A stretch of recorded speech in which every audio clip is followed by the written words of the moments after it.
So this is one of those years, because of how much water we've had and how warm it's been as we've gotten into the growing season, that we're really thinking about whether or not to spray our corn. Our profit margins may not be very large, and we want to try to save as much as possible. So if we can save a fungicide spray, that would be ideal.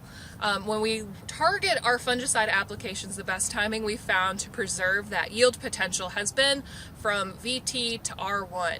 And when we make those applications, it's a really good idea to go out and scout the field to look for problems. This field that I'm in right now is very clean, and we only see a little bit of bacterial leaf spot here and there.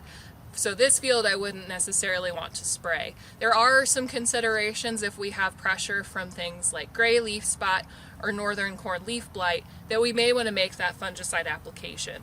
So if you're considering different fungicides for a field, there are resources on the portal, one of those being a fungicide efficacy table. And in that table there's a bunch of different products that are listed by mode of action, so not only single modes of action but mixed modes of action.